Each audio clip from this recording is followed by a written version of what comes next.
From several of your players, they spent the bye week getting to know each other better. How does that stuff translate to what we saw on Saturday in terms of I think it's a big piece of it. We could go on and on. There's a lot of things I could talk about that, but the bottom line was there was a couple things that were bothering me. I think just team, just creating our identity. And, we've gone through, some of these guys have been through a lot of good times. And, this team has gone through some tough times this year. And with that, a lot of times that's when you get the most growth. And proud of our players and our staff of really pushing through some adversity. And, that's a lot of times some of the most rewarding things as a coach, to get through that. And, it was a group effort. I thought our staff did a good job. Coach Hood helped me with some things. And during the bye, you have a time to sit there and reflect on the first 5 games. And we have these things where Jason Cummings, Jason is in our, gives me some tools that I've been using for years. But we have this, borrowed from the military, AAR, after action reviews. And we just had one of those in the middle. For me, I was kind of just frustrated.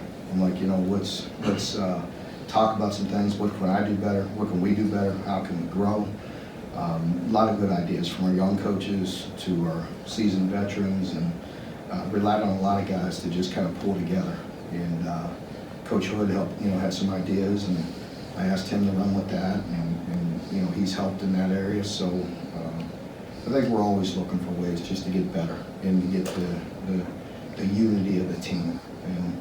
And we're young in certain areas, so I just think we've grown the past couple of weeks. Marty, you're halfway through the regular season now. With all the adversity that your team's faced, it seems like much longer, but how do you think you've done as a head coach? Can you give yourself like a midterm grade assessment? Oh, come on now. I'm not going to do that. I'm going to leave that to you. Really, I can't do that. No. Any time, you got to make sure you're doing the things necessary and you're growing and getting better.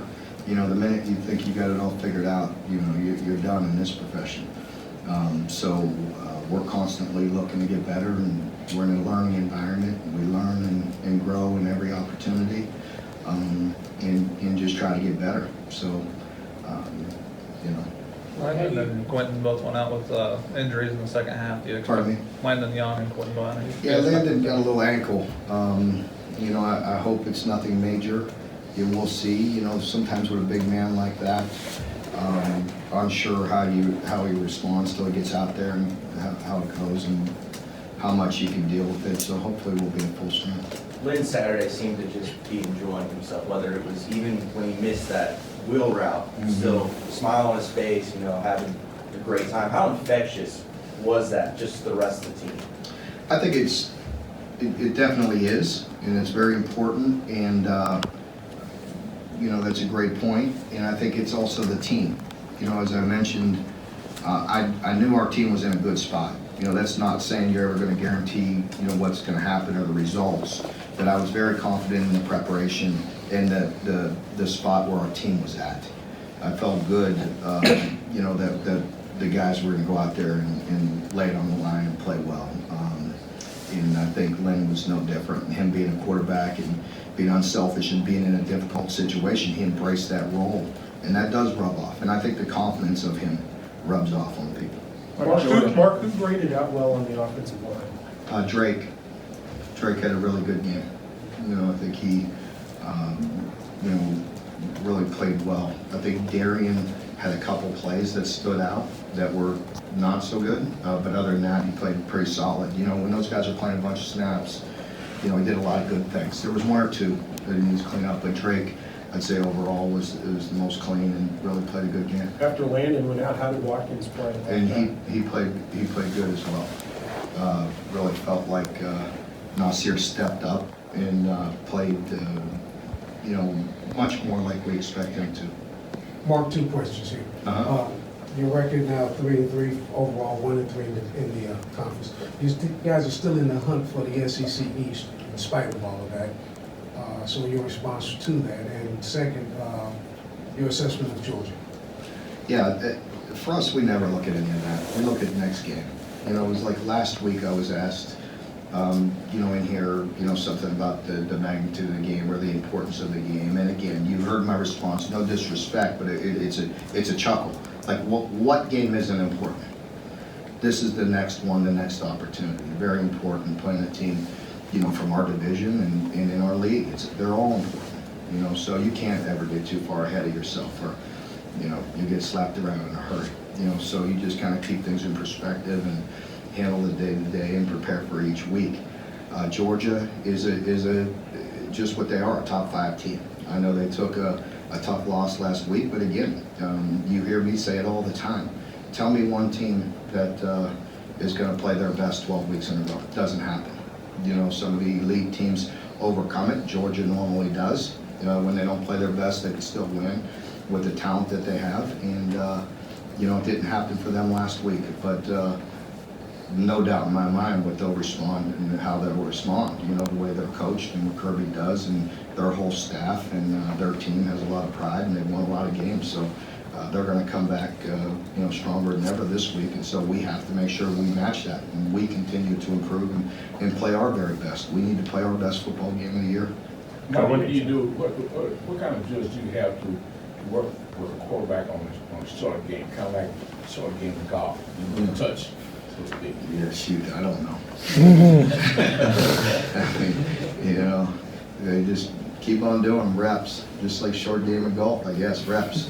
You know, just keep on working it. But Lynn missed the one throw, but you know, on the play action where he faked the toss and hit him through the middle, that was effective because of the run game. He missed that throw a little bit in practice, and we had no doubt that he'll get it fixed. You know what I mean? Because just with a few more reps, and I'm confident in some of the intermediate throws that he'll get that fixed as well.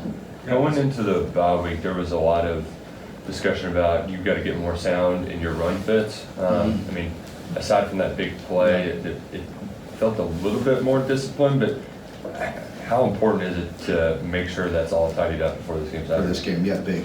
Real important. You know, that's true, and we got to continue to do that. You know, I think you take that long run out, which, you know, it is what it is. You know, it's part of the game, but we got to get that fixed, but we did.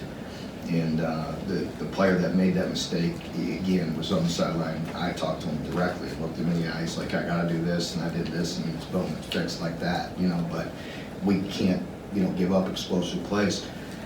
Georgia put so much pressure on you. You know, these backs, they have their own line and their backs, and okay, quarterback, the whole deal. You know what I mean? So they can create an explosive play at any moment. And so we have to play our best. And I think we're getting better, we're getting stronger. You know, D-line wise, we're a little more sturdy up front. I think our backers were a little bit more precise, and we got to continue to build on that. Is it more of an alignment or an assignment thing? Because I know Coach White talked about them giving different looks early in games. Well, yeah, I think in the past, in other games, it was some different looks, some different things, and being more precise. In this game, it was tempo. You know, outside of the long run, the tempo. It hurt us a bit, and we got to slide, make it, you know, some subtle adjustments to formations, and the tempo slowed us down on that. And that's where they got some, you know, what we call on the offensive side when we get it and they got it, we gave them some free cheese. You know what I mean? We're just giving them some, you know, some 9-yard runs are aggravating, you know what I mean? But because we're giving it to them without them, you know, with us not doing our job. Our Georgia always makes you think of great running backs over the years. How does that running attack look now and the guys they have? Their running backs are, I mean, they're as good as anybody. I mean, that I've seen. I mean, you know, they go 4 deep with some guys that can play. So they're typical Georgia.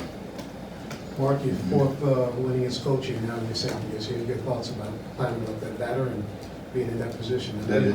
It's what? I have no idea. You're the fourth winningest coach here now, and your thoughts about it. I know you don't like to draw attention to yourself, and it's a team effort, but your thoughts about what that means to the program, what that means for you. Well, I appreciate it. Just, you know, survival and move on. You know, just survive and move on. Just, you know, just appreciative of the win and the staff and all the guys. And, you know, last week, honestly, you know, this is all internally. Everything, you know, when we talk about, you know, how you feel under pressure, it's not pressure. You know, we put, you know, it's hard on us. You know, it's hard on our coaches, on our, you know, players, because we invest a lot.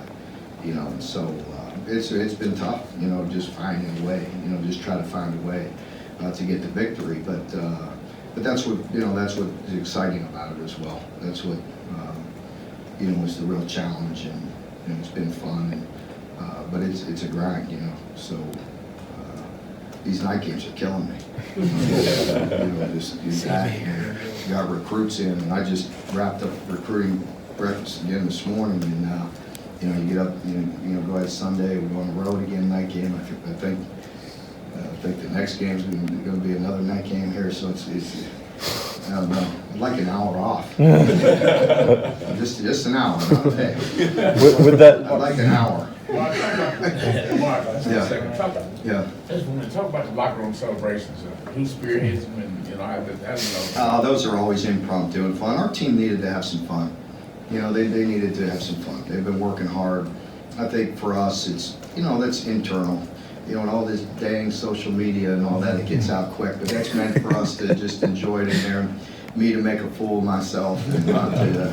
But that's on them. They get me to do that stuff. You know, I think Marquand's the ringleader. You know, for a big man, he could break it down pretty good. And so I need him to help me with that stuff. But it's just to have fun. Those guys, they've invested a lot. They need to have a little fun and enjoy it. And you know, so that's really meant for us in that locker room, just to have some fun. It's fine to share that once in a while, but you certainly open yourself up to a lot of criticism. That's for sure. Coach, Any fears you might get dropped once, one time or another? That's all right. I can handle it. If they drop me, that's fine. I know you're swamped with stuff here, but did you get to catch any of Benny's breakout game last night? You know what? I did see a couple runs. Did he end up? I don't know how he ended up. 17 for 75. Yeah, Oh, 15 awesome. carries or something. I think over 90 total yards. That's Yeah. awesome. Congratulations to him, and doesn't surprise me, you know, and proud of him because he's with a good group of running backs there, and you know, soon, you know, when much like his time here, you know, when he got that opportunity, he took it and ran with it, and so proud of him, and congratulations to him.